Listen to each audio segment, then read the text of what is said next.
Thursday. Today is Thursday, June 16, 2022, and my location is a complete mystery. My vehicle is pulled over on the shoulder of a desolate road, and I am not even certain if I remain within Louisiana. My mobile device has lacked any signal for the entire day. I have been behind the wheel for 9 hours, and my only desire is to slumber.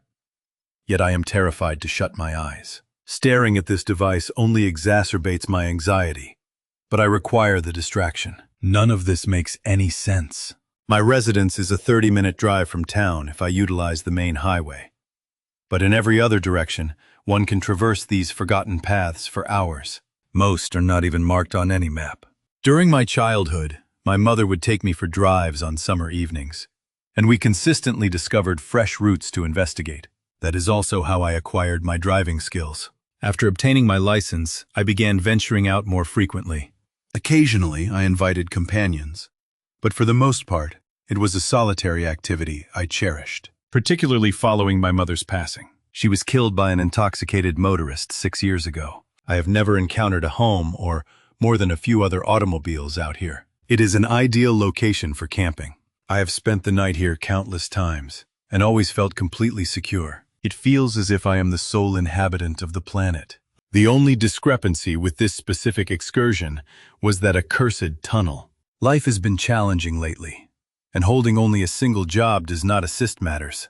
There was nothing on the menu for this wedding that could be prepared in advance. So rather than accomplishing something constructive, I persuaded myself to go for a drive, which was undeniably a blunder. There is a lovely, pristine pond that became my preferred destination for brief excursions or days when I brought someone along. It is not very far, and I am familiar with every road along the way, or so I believed.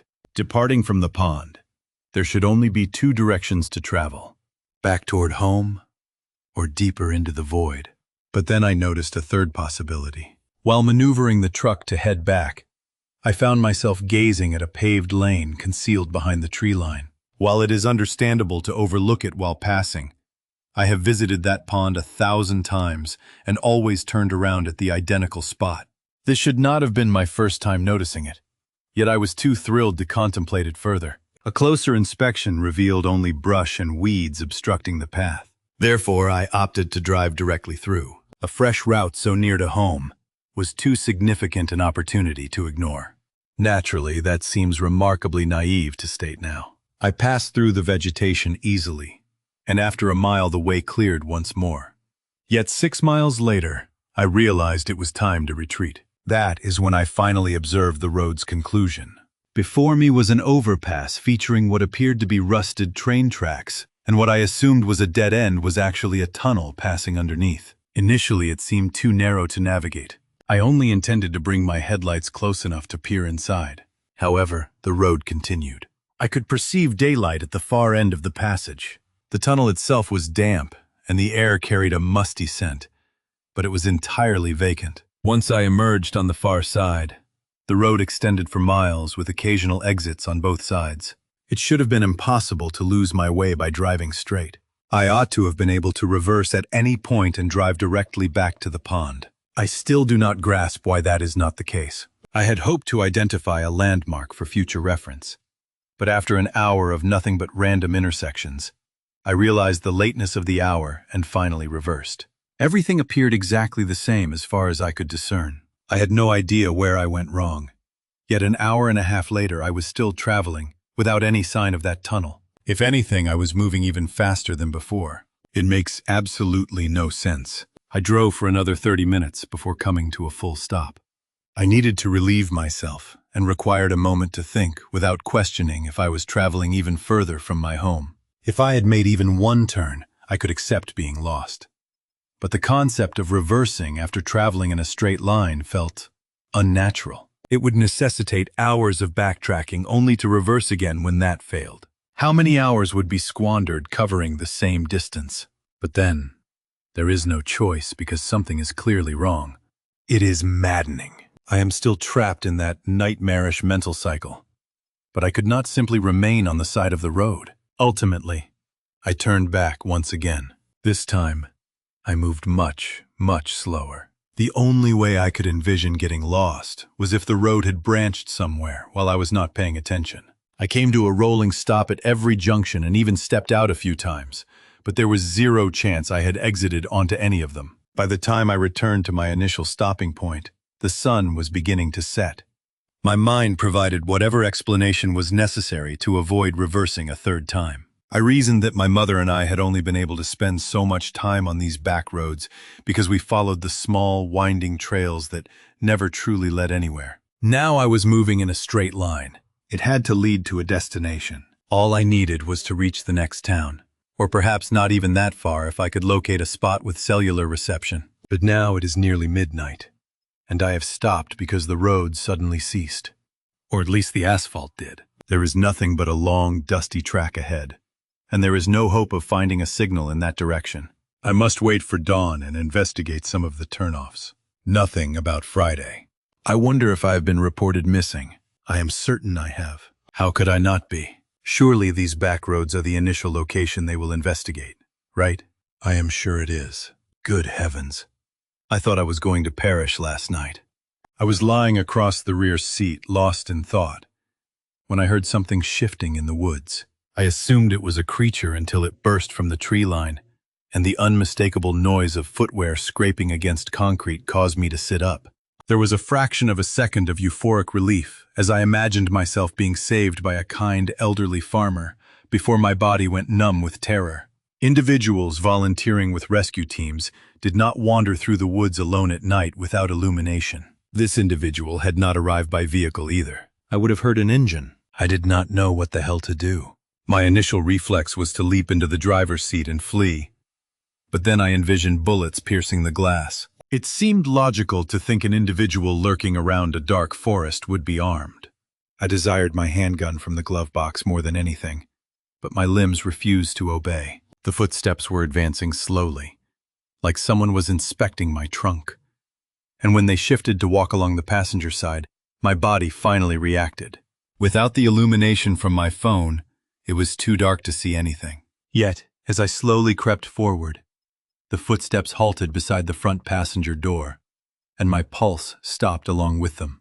I hesitated with my fingers on the glove box latch, wondering if the interior light would activate, when I realized something that sent shivers down my spine. I had not locked the doors after using the restroom.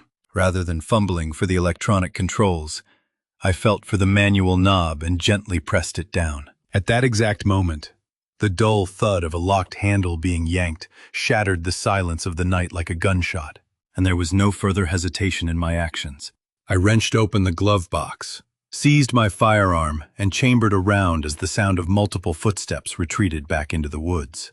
There had been no indication that several individuals were outside, but there was no mistaking it now. Feet were skidding across the pavement as others were already tearing through the dense undergrowth, and I threw myself into the driver's seat. The headlights activated just in time to expose the final two figures vanishing into the gloom. I was weeping with relief that I had reversed before parking, and it was not due to foresight, but terror. Simply observing that long dirt path caused my stomach to tighten. As for that group of lunatics, I have no idea. It might be time to consider the possibility that I am the one who has lost my mind. I only caught a fleeting glance as I sped away. But those people resembled terminal cancer patients with animal-like movements. They were sickly thin and hunched over like primates, yet they moved with deceptive speed. Thanks to the surge of adrenaline, I was wide awake and traveling faster than I should have been. But I desired as much distance between myself and those individuals as possible. After driving for a few miles, my brain slowly began forming coherent thoughts again. I believe it is safe to conclude my new acquaintances lack motorized transportation, but I drove for nearly an hour before halting. If I did not shut my eyes, I was going to lose consciousness at the wheel, and if I crashed, I would be dead. There were 3 hours remaining until dawn, so I set an alarm, passed out, and was somehow still breathing when it rang. I awoke to a foggy morning, and the long road ahead served as a grim reminder of my predicament. Nature called and I was famished. But fortunately, there were a few basic provisions in the trunk.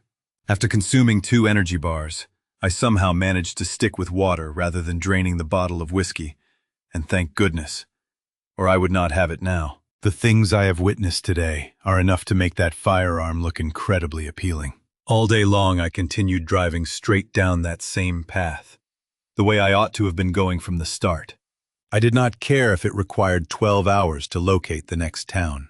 I was not going to start turning down a series of random paths that could lead me in circles. By 9 o'clock I had seen nothing but timber and grassy clearings. My stomach was growling louder than my music, and I was barely suppressing my rage when a familiar beeping sent me soaring over the edge. When I finally regained a shred of composure, my throat was raw, and my face looked as crimson as it felt. The fuel warning light was illuminated, and the prospect of perishing out here became very real very quickly. When I rounded the next bend, I thought I was hallucinating. A small filling station appeared in the distance, but there was no way I had traveled further than yesterday, and I definitely would not have passed it without noticing. As I drew nearer, my heart sank when I realized it was abandoned. There were no vehicles, illumination or signage, only aged pumps and a dark store. I parked regardless, just to reflect for a moment, and continued to be astonished. The structure appeared as though it had not been touched in 2 decades, yet the pumps looked as if they were installed a week ago. I exited to stretch my limbs, and the pumps beside me activated, including their television screens. It should not have been possible, but that hardly matters in this place. Whether I was hallucinating or not, I was not going to squander the opportunity. Even more startling than the fact it functioned was the woman on the screen. She was presenting a local news and weather update, like what you would encounter at a normal filling station. It is a lovely bright day on the paved back roads. The final remnants of the morning mist will be dissipating shortly, and we will experience a high of 98 this afternoon. Those transitioning to dirt roads should exercise due caution, as we have experienced a significant rise in reports of stranded individuals. Thank you for selecting Last Stop Station. Until next time, travel safely. I did not comprehend half of what she stated, and there was plenty more I cannot recall. If I locate another one, I will have my phone ready to record. And thank goodness I possess a vehicle charger, or I would not even have that by now. After refueling, I decided to inspect the store. I was completely out of sustenance and on my final bottle of water. I would have consumed anything that was not toxic, but I was shocked to discover water, soups, and canned goods simply available for the taking. While those were fully stocked, there were no snack items, carbonated drinks, or miscellaneous accessories. If the sell-by dates on the cans were not so recent, I would assume that merchandise had been sitting there for years. There was no location to heat the soup, no telephone, and no cash register either. Everything regarding the store was simply wrong. But, as strange as it was, I did not want to depart. It was pleasant to finally stretch my limbs and be out of the truck for longer than a restroom break. Unfortunately, I could not afford to squander time lingering at a deserted filling station. Ultimately, I compromised by remaining long enough to eat. I attempted not to pin my hopes on someone else arriving, but I found myself watching the road more than I care to admit. My original notion was to locate a makeshift shelter and ignite a fire, but then I recalled some of my camping equipment was still in the truck. With my hot plate, the only difficult aspect was opening the cans with a blunt pocket knife. As anticipated, no one arrived. But I could not squander any more time there. At that point, I expected to be spending the remainder of the day on the road and persuaded myself to take some supplies. Before I realized it, I had robbed the place blind, and I hope the authorities come searching. They will not, but I can dream. I felt better with a full meal in my stomach and the truck filled with complimentary provisions. But it is difficult to maintain a calm demeanor when you are entering your second night of being lost in the middle of nowhere. I eventually drove straight into the sunset until once again being forced into an abrupt stop when the pavement ended. The path ahead was yet another long, dusty trail, and this one inspired the same cold terror as the last. Logic informed me the bizarre, pale individuals could not be way out there too, but I was not taking any chances. I reversed and drove for another hour before halting for the night. After consuming a can of peaches, I began recording, and now I cannot stop thinking about that lady on that tiny television. She was discussing these roads as if they were their own community or something, and I want to hear that portion regarding being stranded once more. Maybe I am not the only one who has experienced this. Regardless, I have had enough for one day. I require more than a few hours of slumber. Remaining on this road is no longer an option. Tomorrow, I must select one of the turnoffs. Saturday. There is no doubt I am no longer in Louisiana. I am not even in the actual world. I encountered someone this afternoon. I do not believe he is real. He is either a hallucination or a malevolent spirit. I am simply not certain which. I had essentially selected a turnoff at random when I could not locate the filling station again, and 20 miles later there was a man walking along the shoulder. I was almost too terrified to halt, but he fell to his knees in the middle of the road, pleading. Ultimately, I required someone to converse with more than I cared about the possibility of being murdered. He claims to have some knowledge of what is occurring here, and although his account is completely implausible, I cannot formulate an alternative. He does not know how or why circumstances are the way they are. But he arrived here by driving through a tunnel just as I did, except he was in Pennsylvania. If he had not shared his account first, I would not have believed him. It sounds too similar to my own. The only discrepancy is what transpired after he exhausted his fuel. Since he started with a quarter tank, he had no suspicion anything was wrong yet. A service station appeared around the next curve, exactly as it had for me, and based on his description, it sounds like the identical one. The televisions on the pumps activated, and after a brief weather report, there was another confusing public service announcement. And do not forget to stock up for tomorrow. As always, our stations will be closed for Sunday. No exceptions. And thank you for selecting Last Stop Station. Until next time, travel safely. After filling his tank, he entered the store to discover a nearly empty interior, and only then realized there were no other vehicles or individuals in sight. Since the pump functioned, he reasoned the store must be open and worried something might have happened to the attendant. Rob went outside to search for a signal, and when he was unsuccessful, he noticed the store was at the base of a steep incline. There was no path, but he managed to ascend fairly easily. Unfortunately, he still could not obtain reception. Determined to drive back to town, he made his way down the slope, only to discover the store and his vehicle had vanished. He swears he traveled in a straight line and located the road easily, but it was vacant. If it were not for my own experiences these past few days, I could not have believed it. But now I definitely do. Assuming Rob is actually real, of course. He had no choice but to start walking, and he headed in the direction he believed would lead him to town. Several hours later, he still had not seen another vehicle or store, and the sun was beginning to set. That is when he encountered Bonnie and Clyde. At least, that is what they called themselves. They were stopped at their own filling station, and Rob ran directly inside to share his account. But the couple did not want to hear it. Clyde held Rob at gunpoint while Bonnie loaded their van.